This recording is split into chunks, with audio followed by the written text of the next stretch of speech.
boa noite. É com imensa alegria que mais uma vez eu compartilho com vocês a palavra do Senhor, aquilo que Ele tem falado comigo, como eu tenho dito, que eu venho em nome de Jesus agora compartilhar com vocês também. E espero que essa palavra, assim como ela tem feito sentido para a minha vida, que ela possa fazer sentido para você também. Meu nome é Cláudia Lisboa, sou membro da Igreja do Evangelho Quadrangular no bairro São Dimas, ministério do pastor Jonas Nepomuceno. Nós vamos hoje falar sobre como seguir a Jesus. Já temos falado sobre algumas coisas aqui nas nossas mensagens anteriores. Quem não teve oportunidade de assistir, porque tem aqueles que, glória a Deus, têm nos acompanhado, mas se é a primeira vez que você está nos assistindo, aqui nas nossas redes você pode ter acesso às palavras anteriores. E a gente tem falado sobre isso, sobre as características de um discípulo, né? E Deus requer de nós algumas atitudes, algum caminhar, num determinado sentido, para que verdadeiramente nós possamos ser reconhecidos como os discípulos escolhidos de Deus. E hoje nós vamos aprender um pouquinho mais sobre isso. Nós vamos lá no Evangelho de Lucas, no capítulo 9, a partir do versículo 23. Como seguir a Jesus? E dizia a todos. Jesus estava ali ministrando, aos seus discípulos e a toda a multidão que sempre o seguia. Então ele dizia: se alguém quer vir após mim, negue-se a si mesmo e tome a cada dia a sua cruz e siga-me. Cada dia, todos os dias. Não importa o que você fez até ontem para Deus, o que você abriu mão até ontem, são todos os dias.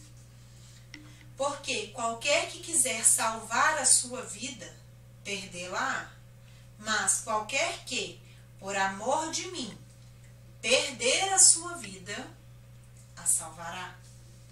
Porque a que aproveita o homem granjear o mundo todo, perdendo-se ou prejudicando-se a si mesmo? Porque qualquer que de mim e das minhas palavras se envergonhar, dele se envergonhará o dia do homem, quando vier na sua glória e na do Pai e na dos santos anjos. E em verdade vos digo que, dos que aqui estão, alguns há que não provarão morte até que vejam o reino de Deus. Amém?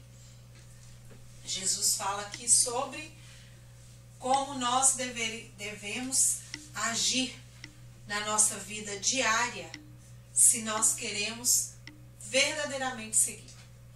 Se você verdadeiramente quer ser um discípulo de Cristo. Se você verdadeiramente quer ser um cristão. Não é se dizer cristão.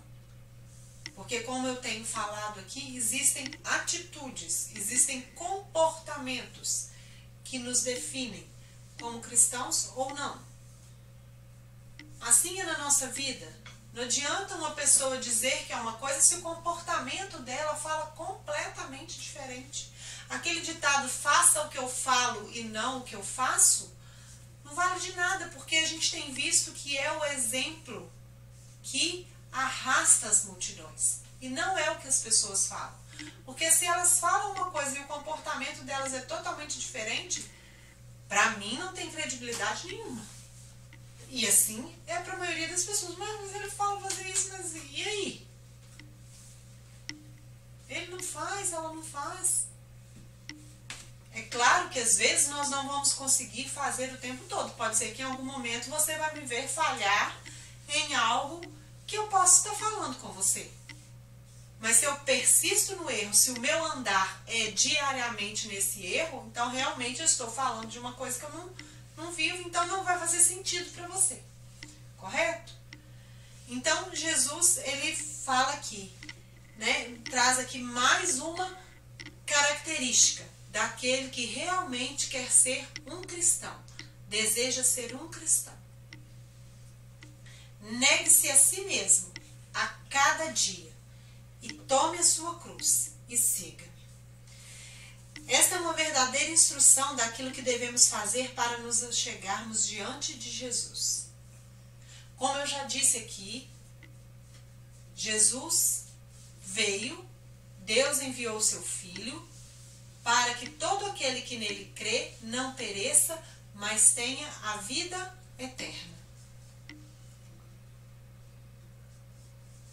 Deus viu que a única forma que ele tinha ali, depois de Deus ter enviado profetas, juízes, reis, para tentar conduzir a humanidade no bom caminho, tudo isso havia falhado. Então Jesus falou, olha, só tem um meio, Deus, agora deu conectar esse povo novamente comigo. E foi enviando o seu Filho. Ele morreu na cruz pelo meu pecado, pelo seu pecado, para que hoje nós, ao pecarmos, ao falharmos acidentalmente, vamos ter uma mudança de vida, vamos abandonar o pecado corriqueiro, cotidiano, chegarmos diante dele e falar, Senhor, perdoa os meus pecados.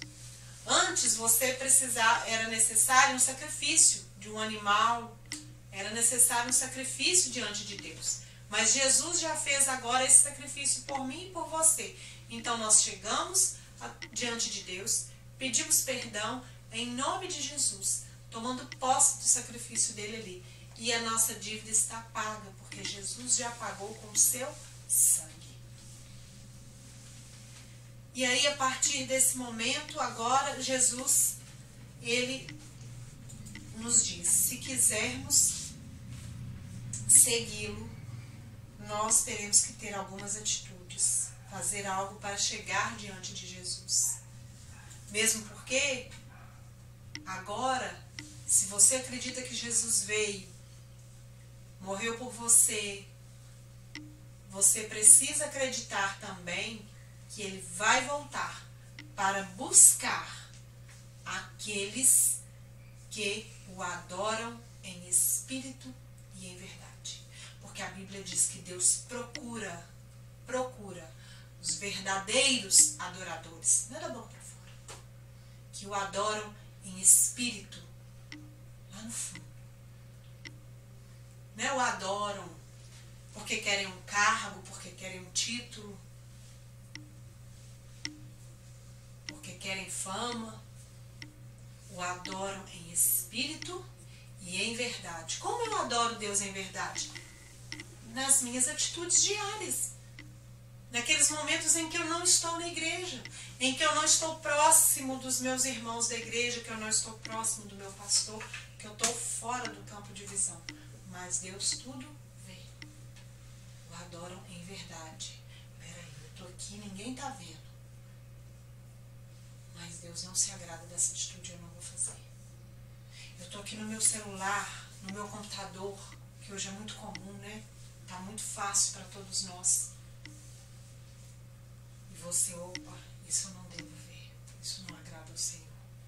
Você o adora em verdade. E é esse que Deus busca. Deus busca aqueles que reconhecem em Jesus o seu Filho. Nós temos falado isso bastante aqui. Deus tem falado muito isso comigo. Aqueles que reconhecem Jesus como seu Filho e como o único intercessor e mediador entre nós e Deus. Aqueles que escolhem cumprir os mandamentos de Deus em detrimento às nossas vontades, que se consagram a Deus em todo o tempo. Deus tem buscado por esses.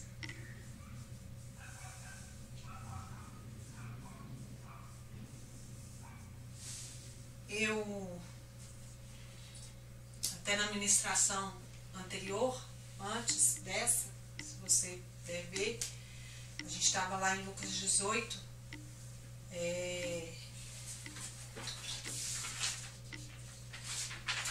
salvo engano, no versículo 8 fala, né? E quando o Filho do Homem, quando Jesus voltar, porventura achará fé na terra? Porque as pessoas dizem, e às vezes até debocham, esses cristãos, esses crentes evangélicos, dizem que Jesus vai voltar, estão nesse papo que Jesus vai voltar, e não volta nada, e às vezes zombam. Os discípulos de Jesus perguntaram para ele, né, quando ele disse que ele iria, mas prometeu a eles que estava ali deixando o Espírito Santo, que ia os consolar, que ia estar com eles, mas que ele voltaria. E eles falaram, mestre, quando que o senhor vai voltar? Será que tem uma data, dia, hora, local, tudo marcadinho, agendadinho? Jesus não deixou uma data, mas ele deixou circunstâncias que estariam acontecendo que demonstrariam a sua volta. Pais contra filhos, filhos contra pais, fenômenos da natureza fora do controle e a apostasia da fé. Porque é o que nós temos visto muito, muito. Irmãos que se cansaram. Não é bem assim. Tipo assim, olha, já estou aqui há anos, abrindo mão. Nós vamos falar sobre isso. Porque aqui fala a cada dia. O que você fez ontem já não vale mais nada. Tem hoje algo novo para Deus. A cada dia negar a sua cruz. Não sou eu que estou falando, Jesus. Tome sua cruz, negue-se a si mesmo, a cada dia, todos os dias.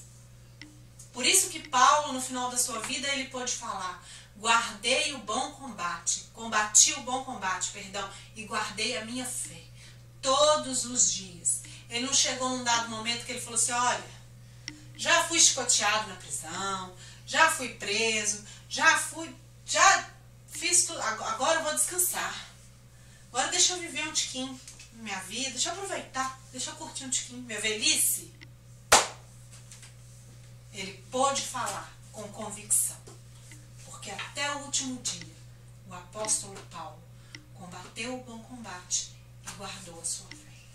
E é isso que Jesus quer de todos nós. Porque às vezes você pode falar assim, mas Jesus era Jesus. E aí, Paulo era Paulo, de carne como eu e você.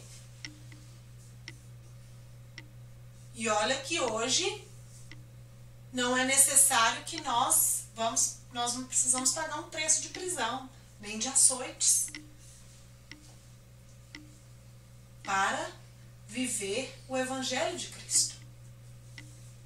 Se você está achando que está difícil viver o Evangelho de Cristo, abrir mão da sua carne, abrir mão das suas vontades, olha para o que aqueles apóstolos fizeram, olha para o que muitos missionários fazem hoje, em países onde o Evangelho, onde a Bíblia é proibida, as pessoas estão ali levando a palavra de Deus, correndo risco de vida, colocando seus familiares, que muitas vezes vão com eles, em risco. E você e eu, muitas vezes, não podemos abrir mão das nossas vontades para aquele que morreu por nós. Me perdoem a emoção. Porque fala comigo das minhas atitudes, muitas vezes. Porque eu tenho falado com vocês. Eu não falo daquilo que Deus não tem falado comigo primeiro. Queremos um evangelho fácil. Se não for fácil, você muda de igreja. Se o seu pastor te cobra, se ele te corrige, se ele te exorta, é porque ele te ama. Mas você faz o quê? Você muda. Pode às vezes ter um tempo para você. Eu já estive em outra denominação, foi um tempo de bênção para mim, onde eu cresci muito e agradeço todas as pessoas que cuidaram da minha vida ali. Mas houve um tempo agora para um novo projeto que Deus tinha para mim e para a minha família. Não porque eu fui corrigida de, você está fazendo isso, não, você está me corrigindo, não, então eu vou ali. Porque hoje a gente quer aquilo que nos agrada. Às vezes eu me pergunto, Senhor, a tua palavra tem tantas promessas, tuas palavras têm tantas bênçãos, e o Senhor tem trazido para mim assim que nós estamos hoje, irmãos. Querendo tudo fácil, querendo os milagres rápidos. Queremos que Deus nos atenda a tempo e a hora. E só queremos ouvir aquelas palavras que nos agradam. Aquelas palavras que vão de acordo com aquilo que nós queremos. Aquelas palavras que nos confrontam, que confrontam o nosso eu, a nossa vontade. Porque hoje nós somos levados a acreditar que nós somos o centro. Nós estamos num momento em que o homem é levado a se colocar no lugar de Deus. A se sentir o centro mesmo. Não, sou eu, e não importa o que eu quero, se o que eu quero vai ferir outra pessoa, se o que eu quero vai machucar outra pessoa, se o que eu desejo vai, às vezes, trair outra pessoa. É o meu eu, é a minha vontade, eu quero ser feliz e eu sou feliz a qualquer custo. Mesmo que eu faça as pessoas à minha volta sofrer, mesmo que eu vá de encontro àquilo que não agrada ao Senhor, mesmo que eu vá contra a vontade do Senhor, o que eu quero é ser feliz e mais nada, como dizem as músicas, as canções. E aí, nós queremos ser felizes também dentro da igreja. Fomos confrontados, não queremos. Pastor está pregando muita cruz, só cruz. E eu não quero, não, eu quero é a bênção. Não vou para a igreja, não. Vou para outro lugar. Porque não agradou o meu eu, a minha vontade.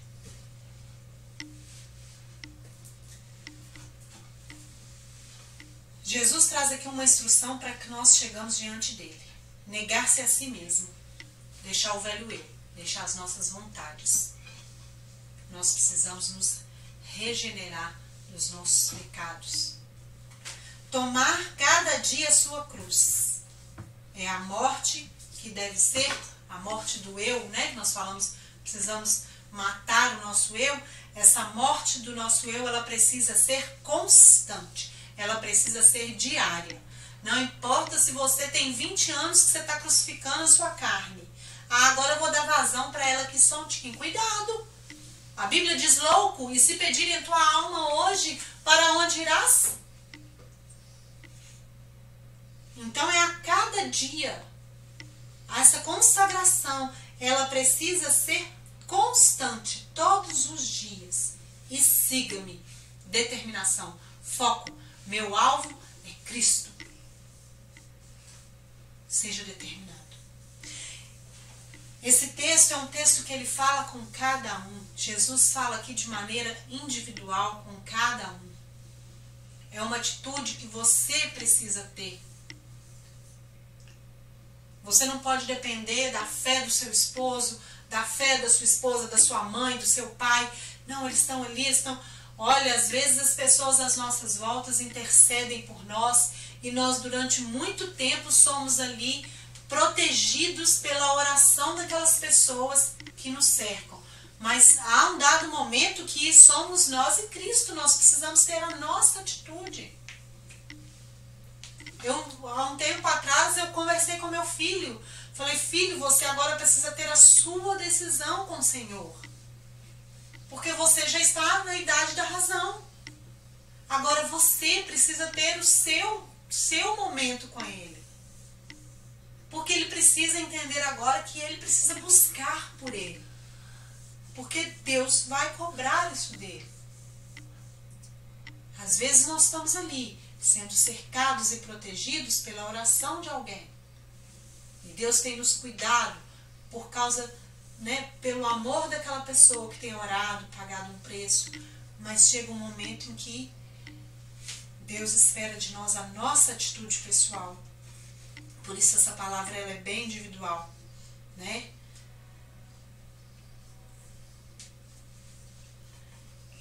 Deus sabe do peso que você tem carregado na sua vida e somente Ele sabe daquilo que você tem carregado. Por isso, mais uma vez eu repito, essa palavra ela é especial para você, ela é individual. Nós não podemos querer que o outro carregue a nossa cruz por nós. Isso não vai ser possível. Querer que o outro se consagre por nós. Isso também não vai ser possível. E a determinação de seguir também precisa ser nossa e não de alguém por nós. A salvação é individual.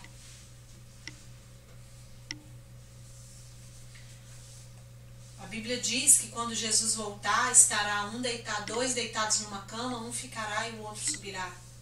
Isso fala disso, da individualidade, da pessoalidade da salvação. A atitude de alguém que te ama, que tem orado muito por você, seja seu pai, sua mãe, seu esposo, sua esposa, às vezes seus filhos, seus pastores, seus líderes, mas elas não podem substituir o seu relacionamento pessoal com Deus. A sua cruz é sua, você precisa carregar. E cruz, quando a gente fala de cruz, ela não está relacionada apenas a sofrimento. Cruz fala de algo mais, ela fala de um propósito. Vamos dar uma olhada lá em Gálatas 2:20, o que a Bíblia fala conosco? A cruz, ela fala de algo maior, não só de sofrimento. Gálatas 2:20. Já estou crucificado com Cristo e vivo, não mais eu, mas Cristo vive em mim. E a vida que agora vivo na carne, vivo-a na fé do Filho de Deus, o qual me amou e se entregou a si mesmo por mim. Paulo fala aqui que ele já não vivia mais as vontades dele, ele tinha um propósito. Ele não estava falando que ele estava sofrendo, que ele estava só ali em sofrimento, em angústia, em pagando preço. Não, ele estava dizendo que ele estava vivendo a vida que Deus tinha para ele. Aquilo que Deus tinha. Não quer dizer que você vai ter que largar tudo, abandonar. Eu teve um momento na minha vida que eu falei assim, Senhor, então eu queria tanto assim ter condições, alguém que suprisse as minhas necessidades, para que eu ficasse por conta de fazer a tua obra. E aí eu lembro na noite seguinte, no dia seguinte, nesse momento eu estava num congresso, e no dia seguinte a gente volta para uma nova ministração nesse congresso, e a pessoa, o ministrante, ele fala justamente sobre isso, que Deus precisava das pessoas, de pessoas que estavam trabalhando, que Deus não conta com pessoas que estão assim só por conta, né? Tem aqueles que realmente vão precisar se dedicar exclusivamente ao Evangelho, são chamados para isso, mas Deus também conta conosco, com cada profissional, para que na sua área ele também glorifique o nome de Deus.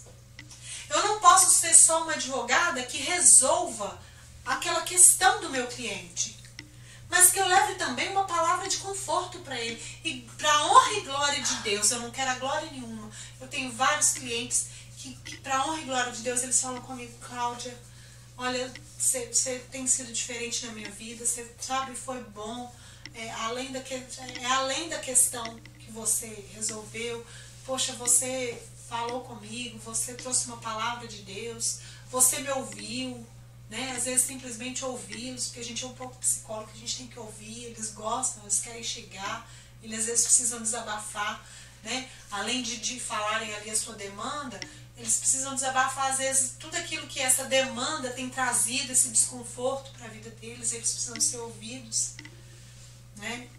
Eu tenho clientes que dizem assim, você é como uma filha. Por quê? Porque eu tenho que fazer diferença, mas sou eu não, é o Espírito Santo que está em mim. Um médico, ele não pode estar ali só para pronto resolver, tá aqui, ó, o remédio é esse, tchau. Mas também trazer uma palavra de conforto, porque as pessoas, quando estão nesses momentos, elas também estão fragilizadas na alma, e às vezes uma simples palavra, um simples gesto. Como tem feito falta os abraços nessa pandemia, não é mesmo? Porque são simples gestos que às vezes fazem a diferença. Então não importa, não quer dizer que você, para seguir a Cristo, eu vou ter que abrir mão de tudo, vou ter que virar um missionário. Não, você pode seguir a Cristo, você pode crucificar a sua carne, você pode viver a vontade de Deus no seu trabalho, no seu lazer, você pode ter. Mas em todo tempo, fazer a vontade de Deus. Tem atitudes que glorifiquem a Deus. Cruz, ela fala de um estilo de vida em que você assume uma responsabilidade de cumprir aquilo que Deus estabeleceu em sua vida. Como Paulo falou aqui, eu vou ler mais uma vez esse versículo. Já estou crucificado com Cristo, e vivo não mais eu, mas Cristo vive em mim. E a vida que agora vivo na carne, vivo-a na fé do Filho de Deus, o qual me amou e se entregou a si mesmo por mim. Paulo, antes dele se converter, ele era um perseguidor dos cristãos. Ele era um perseguidor. Mas ele reconheceu Jesus como seu único e suficiente Salvador.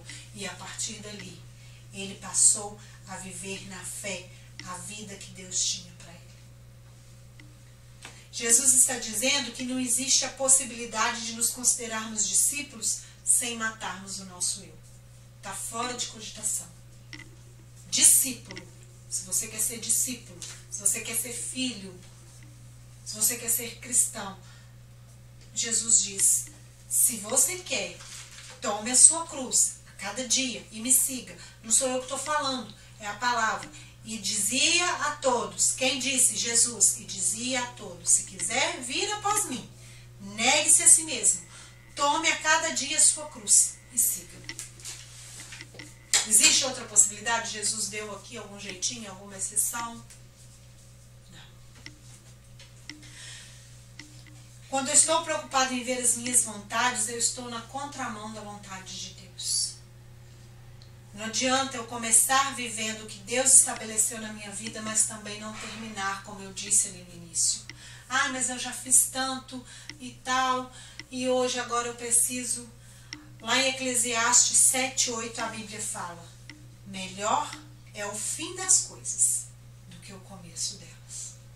Cuidado, porque a Bíblia tem falado muito em apostasia da fé. E não se fala de apostasia para quem nunca teve fé.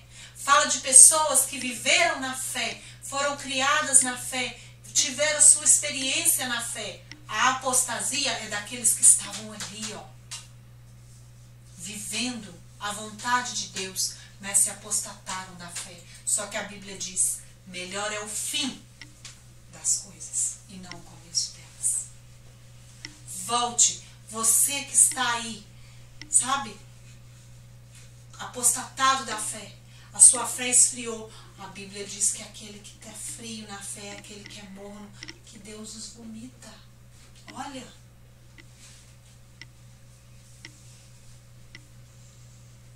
melhor, a Bíblia diz que melhor era que não tivesse conhecido a palavra. Melhor era, por quê? Porque você estava protegido pela ignorância. Volte. Volte a fazer aquilo que você fazia antes. Volte a dar os frutos que você sempre deu. E se você ainda não fez, comece bem agora a sua obra. Comece e termine bem. Renove a sua fé. Peça ajuda ao Espírito Santo. Peça ajuda a alguém próximo de você. Porque a Bíblia tem falado muito, e Deus tem falado muito nesses dias, sobre a apostasia. É um sinal da volta de Jesus. E porventura, quando voltar o Filho do Homem, achará fé na terra? Que essa palavra fale ao seu coração, em nome de Jesus.